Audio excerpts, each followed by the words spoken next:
बिस्मिल्लाहिर्रहमानिर्रहीम अस्सलाम वालेकुम। भरा ने कमेंट किया इस्लामी तलीम दे सर इसमें सब का हल है। तरीफ तो अब एक सिर्फ इलम के लिए है, मगर इस्लामी तलीम इंसान को मोमन और अमली ज़िंदगी में काम आएगी। ਇਹ ਜਿਹੜੀ ਸੋਚ ਮੌਲਵੀਆਂ ਨੇ ਬਣਾਈ ਹੈ ਨਾ, ਜਾਹਲ ਮਦਰਸੇ ਵਾਲਿਆਂ ਨੇ ਸਾਡੇ ਆਮ ਬੰਦੇ ਦੀ, ਇਹ ਸਭ ਤੋਂ ਘਟੀਆ ਸੋਚ ਹੈ। ਤਰੀਖ ਦਾ ਇਲਮ ਇਸਲਾਮ ਦਾ ਇਲਮ ਹੈ। ਤਰੀਖ ਦਾ ਇਲਮ ਹੀ ਇਸਲਾਮ ਦਾ ਇਲਮ ਹੈ। ਕੁਰਾਨ ਪਾਕ ਦਾ ਸਭ ਤੋਂ ਵੱਡਾ ਨਾਂ ਕੀ ਹੈ, ਮਸ਼ਹੂਰ ਨਾਂ ਕੀ ਹੈ? ਅਹਸਨੁਲ ਕਸਸ, ਬਿਹਤਰੀਨ ਕਿੱਸੇ।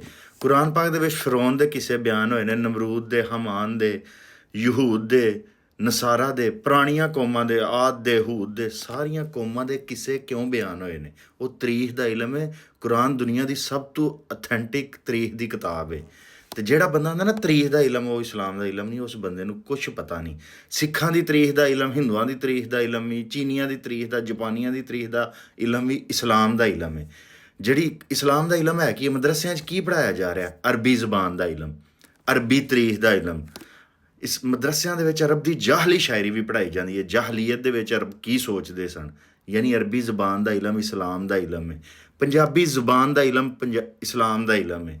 ਕਿ ਜਿਹੜੇ ਬਾਬੇ ਗੁਰੂ ਨਾਨਕ ਦੀ ਜਿਹੜੀ ਗ੍ਰੰਥ ਸਾਹਿਬ ਪੜ੍ਹਨੀ, ਉਹ ਵੀ ਇਸਲਾਮ ਦਾ ਇਲਮ ਹੈ। ਜਿਹੜੀਆਂ ਹਿੰਦੂਆਂ ਦੀਆਂ ਵੇਦਾਂ ਨੇ ਨਾ, ਉਹ ਪੜ੍ਹਨੀਆਂ, ਉਹ ਵੀ ਇਸਲਾਮ ਦਾ ਇਲਮ ਹੈ। ਕਿਉਂਕਿ ਉਹਦੇ ਨਾਲ ਸਾਨੂੰ ਪਤਾ ਲੱਗਣਾ ਕਿ ਅਸੀਂ ਕੌਣ ਸਾਂ, ਕਿੱਥੇ ਸਾਂ, ਕਿੰਨਾ ਅਸੀਂ ਸਫ਼ਰ ਤੈਅ ਕਰ ਚੁੱਕੇ ਹਾਂ।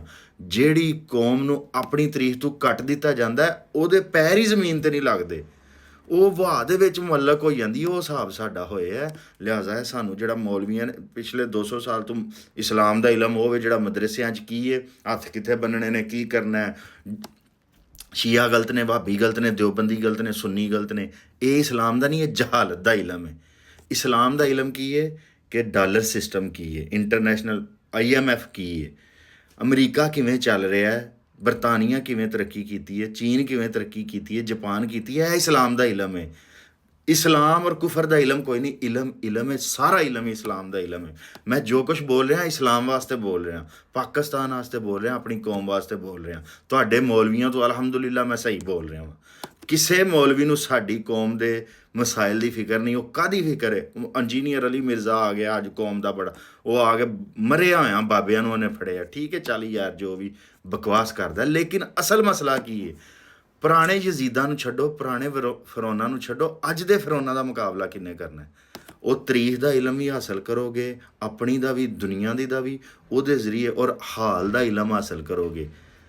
ਜੋ ਕੁਛ ਇੰਟਰਨੈਸ਼ਨਲ 'ਤੇ ਚੱਲ ਰਿਹਾ, ਲੈਵਲ 'ਤੇ, ਇੰਟਰਨੈਸ਼ਨਲ ਰਿਲੇਸ਼ਨ 'ਤੇ ਚੱਲ ਰਿਹਾ, ਸਾਡੀ ਕੌਮ ਦੀ ਜਿਹੜਾ ਮੁਆਸ਼ੀਆਤ ਦਾ ਇਲਮ ਹੈ, ਪਾਕਿਸਤਾਨ ਦੇ ਵਿੱਚ ਕੋਈ ਬੰਦਾ ਇਹ ਨਹੀਂ ਦੱਸ ਸਕਦਾ ਕਿ ਸੂਦੀ ਨਿਜ਼ਾਮ ਨੂੰ, ਆਲਮੀ ਸੂਦੀ ਨਿਜ਼ਾਮ ਕੀ ਹੈ, ਪਾਕਿਸਤਾਨ 'ਚ ਸੂਦੀ ਨਿਜ਼ਾਮ ਕੀ ਹੈ, ਉਹਨੂੰ ਠੀਕ ਕਿਵੇਂ ਕਰਨਾ ਹੈ, ਆਲਮੀ ਜੂਏ ਦਾ ਨਿਜ਼ਾਮ, ਸਟਾਕ ਐਕਸਚੇਂਜ ਕੀ ਹੈ, ਕੋਈ ਬੰਦਾ ਨਹੀਂ ਦੱਸ। ਕਿਸੇ ਮਦਰਸੇ ਦੇ ਵਿੱਚ ਸਟਾਕ ਐਕਸਚੇਂਜ ਦੇ ਉੱਤੇ, ਬੈਂਕਾਂ ਦੇ ਉੱਤੇ ਰਿਸਰਚ ਨਹੀਂ ਹੋ ਰਹੀ। ਇਹ ਜੀ ਇਸਲਾਮ ਦਾ ਇਲਮ, ਉਹ ਭਾਈ ਹੈ ਬੈਂਕਾਂ ਦਾ ਇਲਮ ਇਸਲਾਮ ਦਾ ਇਲਮ ਹੈ, ਸੂਦ ਦਾ ਇਲਮ ਇਸਲਾਮ ਦਾ ਇਲਮ ਹੈ, ਜੂਏ ਦਾ ਇਲਮ ਇਸਲਾਮ ਦਾ ਇਲਮ ਹੈ, ਤਰੀਖ ਦਾ ਇਲਮ ਇਸਲਾਮ ਦਾ ਇਲਮ ਹੈ।